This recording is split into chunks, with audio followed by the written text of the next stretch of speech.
আজকে একটা বউ থাকলে আর এই রান্না বান্না করা হচ্ছে না এবার। তো যারা যারা আমার ভিডিওটা দেখতেছেন সবার ভিডিওতে রিপোর্ট মারে। সবাই একটু দোয়া করে দেন, বিশেষ করে আমার কেন নিয়ে আল্লাহ দোয়া করেন, ভাই খুব অসুস্থ। তো আসসালামু আলাইকুম গাইস, তো কি অবস্থা সবার? তো আশা করি সবাই ভালো আছেন। তো আজকে দেখতে পারবেন যে আমরা সবাই টিম মেম্বাররা একসাথে থাকলে কি কি করি।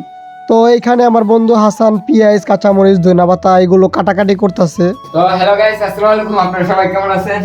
কোনো সময় তো কাটাকাটি করি নাই, খালি তো ভিডিও বানাই। আজকে একটু কাটাকাটি করতেছি, এর ভিতরে 8 টাকা চালাইছি।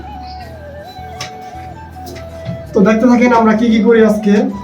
তো পেঁয়াজ কাঁচামরিচ কাটাকাটি করার কারণ হলো আমরা সবাই বসে থাকতে থাকতে আমাদের অনেক ক্ষুধা লেগে যায়, তাই আমার বন্ধু ফয়সাল আমাদেরকে নুডলস রান্না করে খাওয়াচ্ছে আর কি।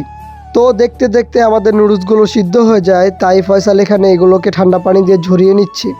এই যে ওরা কোনো কাম কাজ করে না, এই খালি তারা মোবাইল টিপবো। এই একজন আর এই যে আরেকজন তো আছে এনে বয়া বয়া খালি চ্যাটিং করবো, কোনো কিছু কাম কাজ করবো না। এরি মানে সালা তো বেশি নুডলস মশলা একটু পরে দিতে হয়, তাহলে ওই কারণে টেস্ট ভালো হবে না। দে একটা করে মশলা দে।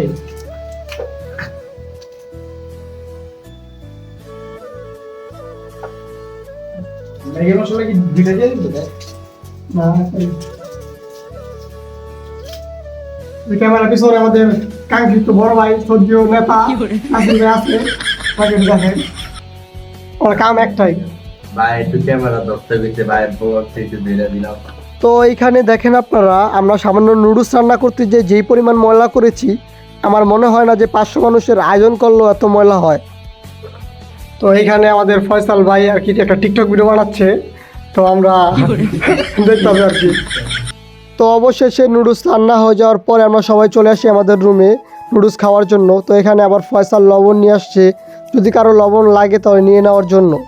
তো আজকের ভিডিওটা এই পর্যন্তই, সবাই ভালো থাকবেন, আল্লাহ হাফেজ।